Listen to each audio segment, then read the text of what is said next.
Armed Forces. As President Dwight D. Eisenhower wrote in the first Veterans Day proclamation, this day is set aside so that a grateful nation might pay appropriate homage to the veterans of all of its wars who have contributed much to the preservation of this nation. In that spirit, I would ask that we bow our heads for a moment of silence. Thank you. I ask everyone to rise. Can you see by the dawn's early light what so proudly we hailed at the twilight's last gleaming?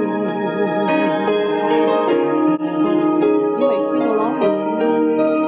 Whose broad stripes and bright stars through the perilous fight o'er the ramparts we watched, who so gallantly and the rocket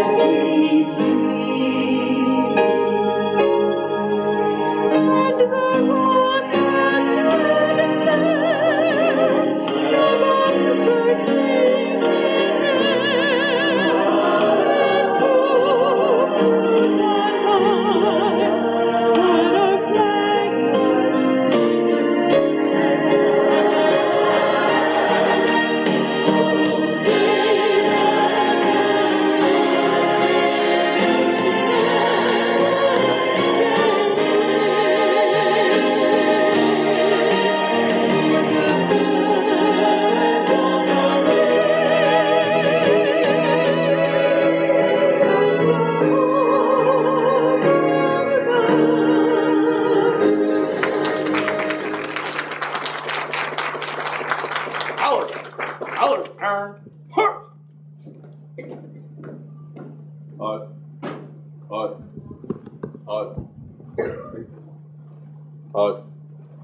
Before we begin, I would like to welcome a few special guests who are in attendance. Dr. Thakur Patel of the Uniformed Services University, the Honorable Kumar Bavar, Majority Leader of the Maryland House of Delegates. Thank you for joining us today. Memorial Theater. Throughout the history of the United States, women have served this country in all branches of the military in critically important roles both here and abroad. This week, across the country, USCIS will hold ceremonies dedicated to those who have served the United States Armed Forces. This service embodies one of the most important aspects of what we are called to do as citizens, to protect and defend the Constitution of the United States. For all the veterans and active duty military members in the audience, thank you for your service. In a moment, Acting Secretary of Homeland Security Rand Beers will administer the Oath of Allegiance. Acting Secretary Beers has served in numerous leadership roles in the Department of Homeland Security, and under his leadership, the department continues its mission to ensure a homeland that is safe, secure, and resilient. Thank you, Acting Secretary Beers, for joining us today.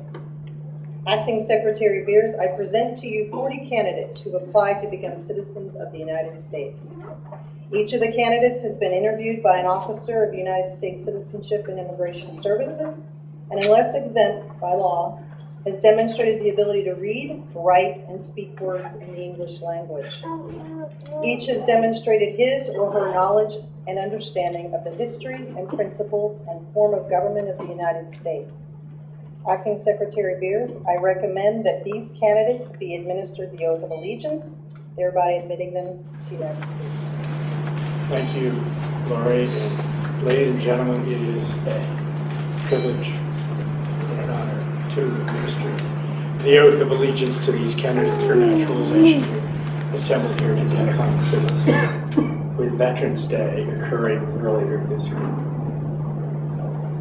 We celebrated that day to honor those of us who have dedicated our lives to defending our freedom, including some of you. Today, let us also celebrate the immigrants serving in the United States Armed Forces. They are a shining example of the American dream, dedicating their lives to defending our country and our core values. In fact, as a Marine veteran, I had the honor of commanding a Canadian citizen who was in my platoon at one point in my military career. And since 2002, more than 92,000 men and women have become citizens while wearing the uniform of the United States military. And so today we welcome those of you who are members of the military and thank you for your service. For more than 2 centuries, Americans have strived to form a more perfect union. Like you, they've come from many backgrounds, from many faiths, from many traditions and many cultures. Generation after generation, they have embraced that common factor that unites all of us. Civic ideals based on equal rights and shared responsibilities. As citizens, you now have all those rights and freedoms that our Constitution guarantees, and I encourage each of you to consider the great privilege these new rights bestow and the importance of your new responsibilities. I hope that you will take advantage of the many opportunities that are now yours to help form that more perfect union in your communities, which are the bedrock of our democracy. And I know that you will continue to use your talents to improve this country. And so we are grateful to you because in doing so, you have and will contribute to the continued success of our nation. So congratulations again on this special day. Thanks, Secretary Beers. The United States has always benefited from the contributions of immigrants and naturalized citizens. From entrepreneurs to scientists to cultural icons to members of the U.S. Armed Forces and to public servants. We are enriched by their achievements. And today, I have the privilege of recognizing one such individual who has dedicated his professional life to saving lives.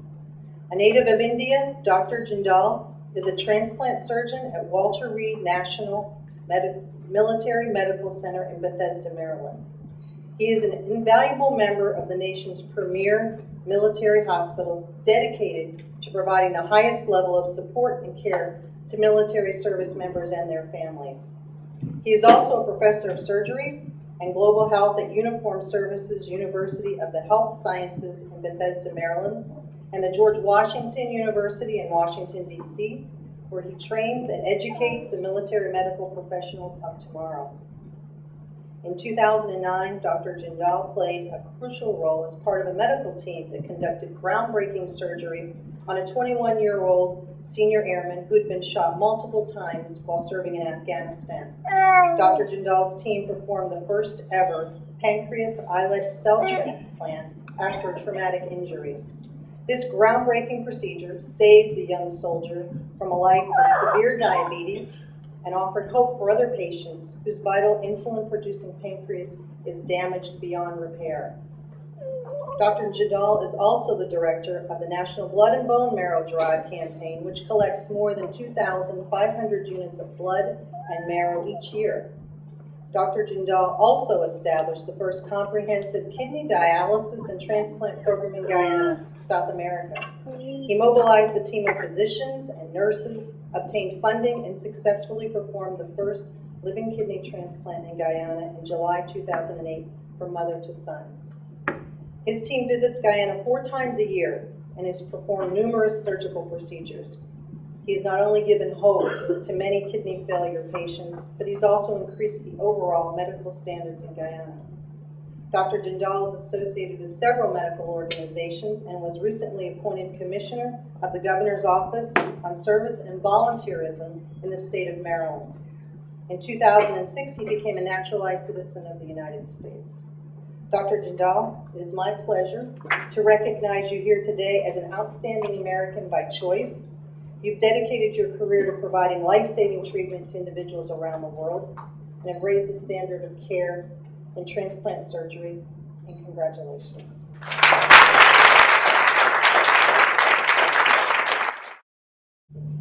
Thank you, Secretary. Thank you, Lori. It's been a pleasure to be here.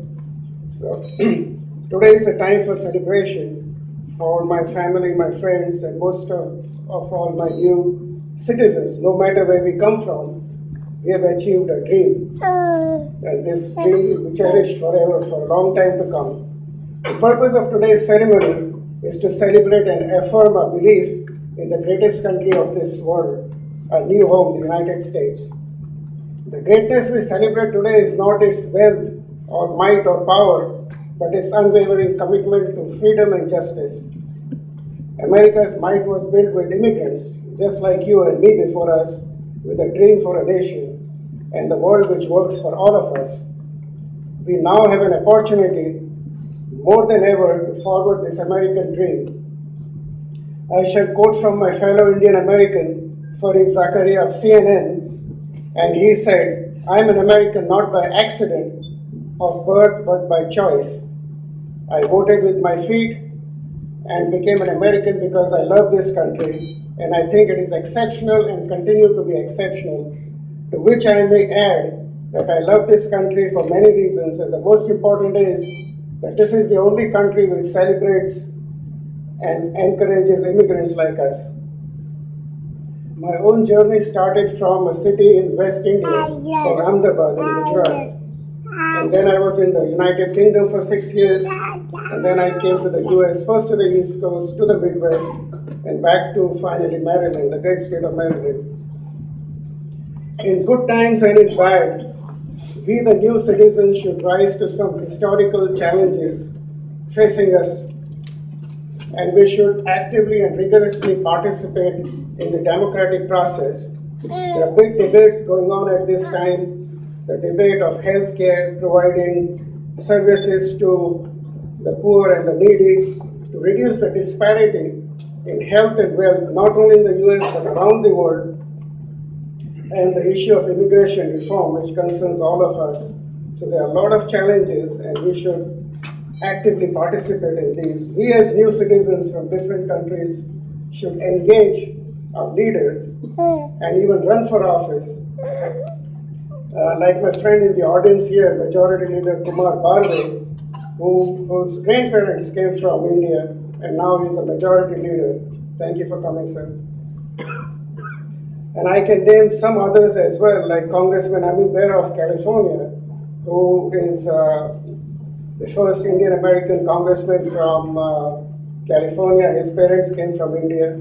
The distinguished governor of Louisiana, Governor Bobby Jindal, and Governor of South Carolina, Governor Nikki Haley, who have broken the glass ceiling and are an inspiration for us. Their parents immigrated from India too. Today's ceremony is a powerful affirmation of America's strength. Nearly 500,000 new citizens every year from all corners of the world come here. We bring in new ideas and novel strategies to solve problems and ensure that the US will be ready for the next century. We have to face up to the challenges and crises of the moment and participate in the democratic process, in the institutions of this country, and move the country forwards. The founders loved America, but they also understood that this is a work in progress, an unfinished enterprise that would constantly require change, adjustment, and repair. Immigration has been our greatest strength. Let us gratefully acknowledge the open arms of this great nation by giving our very best every day. Best days are ahead of us. I shall end by this apostle of non-violence. I shall pass through this world but once. Any good, therefore, that I can do, or any kindness that I can show to any human being, let me do it now. Let me not defer or neglect it, for I shall not pass this way again. Thank you for your contribution to America, and God bless America. Thank you.